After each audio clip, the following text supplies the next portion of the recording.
Alright, the weather's not really cooperating for fishing too good, and I got a touch of the winter doldrums. So I decided to do a dry fly for you guys. I'm going to do my Borchers olive, and basically this is just a little Borchers Drake style dry fly that I tied down in 16s and 18s and 20s for to match a blue wing olive. And so it's gonna share the way that I do parachutes with you guys, and hopefully you'll get something out of it. So I got a number 16 hook in the vise. This one happens to be barbless because that's usually what I fish for my dries. But you can tie it on any style of hook that you want. So I'm going to come in with some 70 denier olive thread. Get rid of my tag. And because I'm using the Wapsi Ultra thread, it lays down nice and flat unless you give it a spin, so I give the bobbin a spin. And what I want to do is right here at the end of my thread base, I want to wrap one wrap on top of each wrap on top of each other to make kind of a little ball of thread right there, and you'll see why I do that in a second. Alright, when I get a little nub of thread there, I'm going to advance my thread up to about halfway down the shank. And now I got a little ball of thread there. Now for my tails, I'm going to use some olive microfibettes or synthetic tailing material, and I want a couple of bunches of them, an equal number.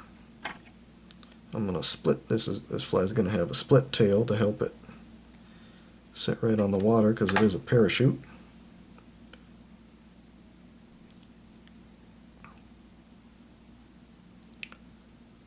So if it's a little bigger size fly and you want 3 or 4 on a side, then just double it and you'll be alright. I'm going to go, since this is a smaller fly, imitating a blue wing olive, I'm going to go with 4 tail fibers. So I've got my tail fibers here. I'm going to measure about the length of the shank of the hook for the tails, maybe a little bit extra, length and a third, length and a half, something like that. I'm going to lay my tails right where I want them, switch hands, bring my thread over the front of the tails and bind that down, and then I'm going to walk the thread back toward that little ball.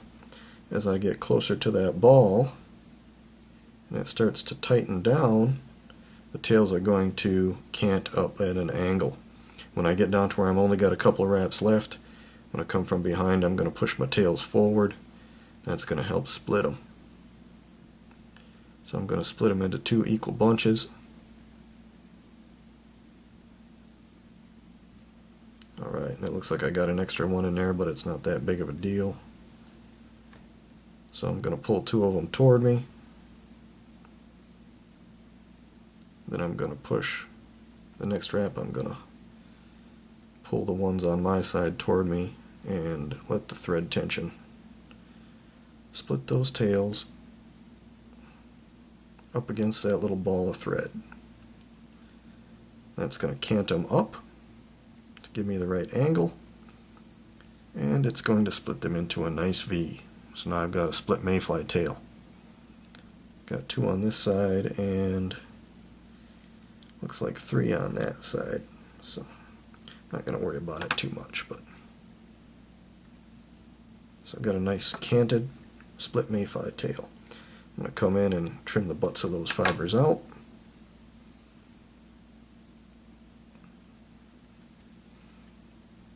Then I'm going to advance my thread to about the 2/3 area of the hook shank. For the post on my parachutes, I prefer to use poly yarn just because it floats so good. It doesn't absorb water. If your fly starts to sink, blow the water out of it, add a little fresh floatant, and you're good to go. So I like to tie my parachute posts and hackles in what I call the Charlie Craven style, because Charlie Craven, he's the owner of the Fly Box out in Denver. He's like basically Jesus for tying parachute flies, and I don't know, I saw it on a video or I read it in one of his books how he ties his parachutes.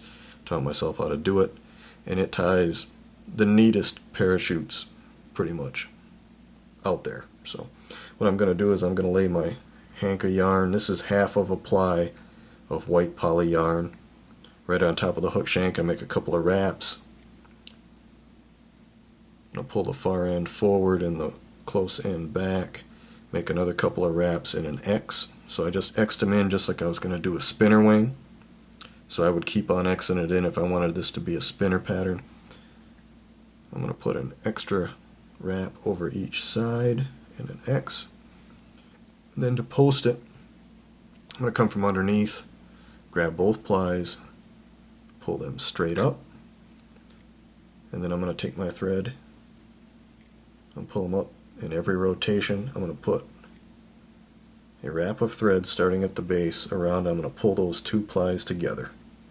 And I'm going to make my way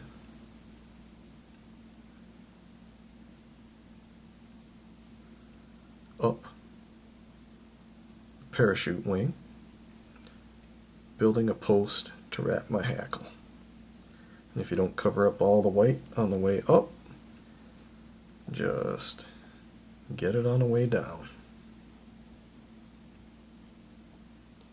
You notice I grab the post every time I go around, and that's when I'm pulling it tight. It takes a little practice to do that if you haven't posted many flies, but it just takes a little repetition and you'll get it. It's no problem. So when I'm done, I've got a nice post. To strengthen that post, it's pretty strong, but it will move around a little bit on you. I'm going to wrap a little thread up onto the base of that post in front, help lock it in. I'll do the same thing from behind. I'll lock it right in place. Alright, before I go on to tying my body, I'm going to attach my hackle, and again this is Charlie Craven style. Really, really neat. Just ties really super neat parachutes. I just love the way they turn out after I learned to tie parachutes this way. So I've got a medium done pre-sized hackle. What I've done is I've stripped off a nice long section at the base of the hackle to tie it in. You'll see why I need that in a second. So I'm going to rotate my fly so I can look at the post on the far side. I'm going to lay that hackle right at the base of the post. I'm going to come over and I'm going to grab the base of it. Then I'm going to come from the opposite direction, another wrap over it, maybe grab it one more time so it doesn't slip, and then rotate that a little bit so you can see. I'm going to grab my hackle, I'm going to pull it right against the post, and I'm going to spiral wrap the thread up the post, grabbing the hackle stem and tying it right to the post, like so. And then on the way back down, I just cover sections of hackle stem that I didn't cover on the way up, and I make a couple of wraps at the base, and I've got a hackle tied right into my post. Very neat. If you notice, by tying in parachute posts like this, if you're used to tying it, just tying in a section and having it sticking either backwards or forwards, there's no nub here or here. So I haven't built up any unnecessary bulk, so I can keep my fly body and thorax very natural looking and slim. So I trim out that little hackle stem, and my post is good and strong, so I'm just going to kind of lean him forward, and I'm going to come in with my body material, which in this case, since I'm tying a Borchers style fly, what I like to use is some of this really nice olive dyed pheasant tail. So I've trimmed off two two pieces of olive pheasant tail. I'm going to lay the tips right on the side closest to me, and I'm going to tie those in.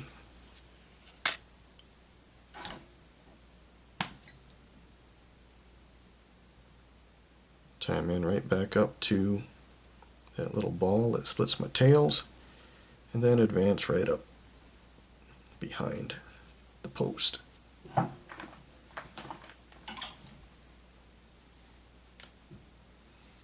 Alright, now this is the most fragile part of the fly. If you fish Borchers drakes a lot, they tie in that turkey tail body, and if whoever's tied them hasn't glued the body down, they're usually only good for a couple of fish before you lose them. So what I like to do before I tie in a feather body of any kind, or a quill body or anything, is I'll come in and I'll put down a little super glue. Now the downside to that is that you only get one shot at it.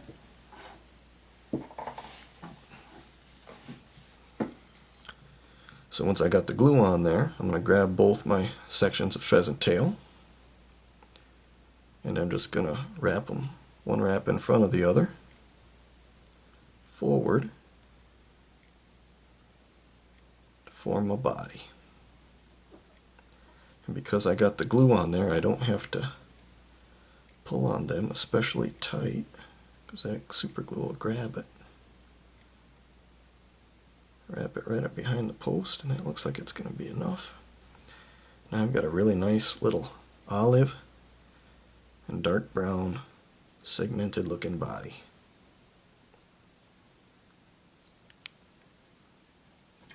Alright, so I've secured that pheasant tail body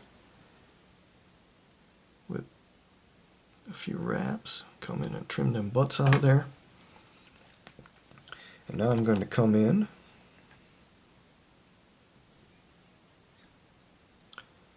with a little dubbing and finish the thorax of the fly. Before I wrap my hackle, I'm going to spin a little, oh, this is super fine blue wing olive. You can use any of the olive colored dubbings.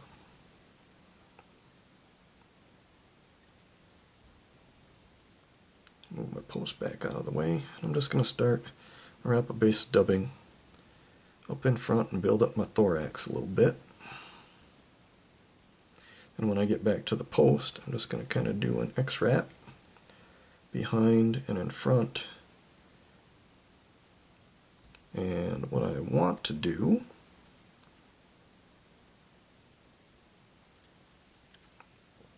is measure out my dubbing wraps so that my very last wrap ends right behind the post, just like so. So there's my wrap on the far side away from me, down right like that. So now I've got a body, I got a thorax, all I got to do is wrap my hackle. What I'm going to do is grab my hackle, pull it down, pull my post up, and I'm going to begin from the top of the post, wrapping one wrap of hackle underneath each other. One wrap underneath each other, under the next, right down my post. Usually on this side, depends on what size the fly is, but you'll get into a rhythm and put the same amount of hackle. This is usually 6 or 7 wraps of hackle. There we go. So I'm going to end with the hackle pulled down on the side of the fly away from me, which you can see there in the camera. And then I'm going to grab my bobbin, which is hanging down on that side. This is kind of tricky sometimes. I'm going to switch hands here. So I'm holding down on that hackle. I'm going to bring my thread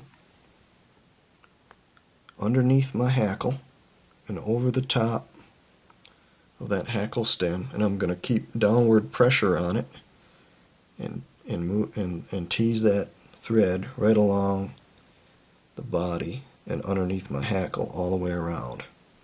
And once I get one nice wrap on it, I can let go of my hackle stem there, because now it's bound down. I'm going to rotate so I can finish this a little quicker. See in there. Pull that down. And I'm just going to keep downward pressure, a downward angle on my thread. And when I do that, it'll sneak that thread along the surface of the body and pop it right up underneath that hackle on the post. So after 3 or 4 wraps, you should have it all right. So you can flip the fly up the other direction and come in with your scissors and trim that hackle stem out of there. Now we are almost done. So there's my little blue wing olive. So I'm going to grab my thread up from where it was.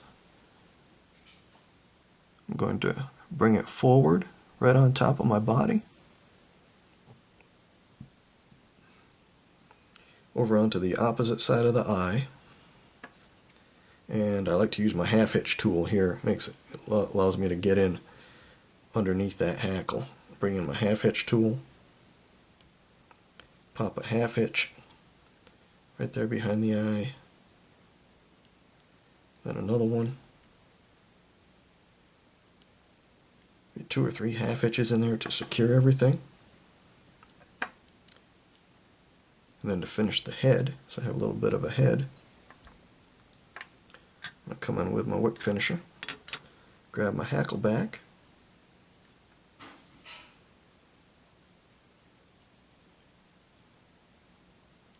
five or 6 turn whip finish right in there.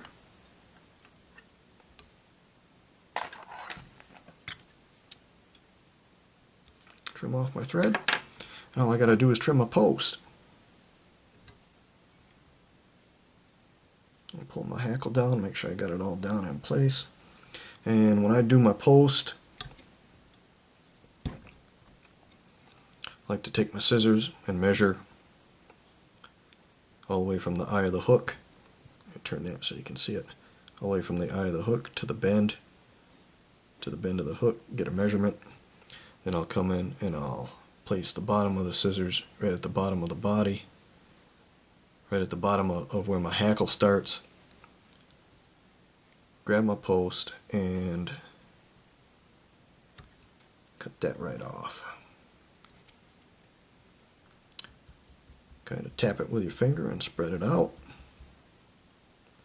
You got a real nice high floating, high visibility post.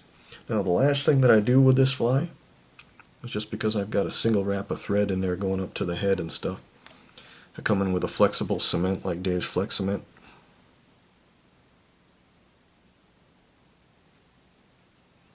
Put a nice drop of it right there on that thread and that thorax, and it'll zap right in there. The other weak spot on this fly is where the hackle is. So I'm going to come in and put another nice big drop right there at the base of the post. Let that soak right down into the hackle.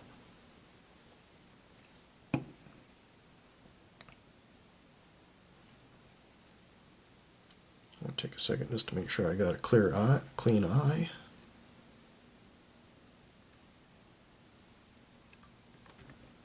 There we go. And once that glue dries, there you have a really, really nice little olive in a blue wing olive imitation, tied like a Borchers drape.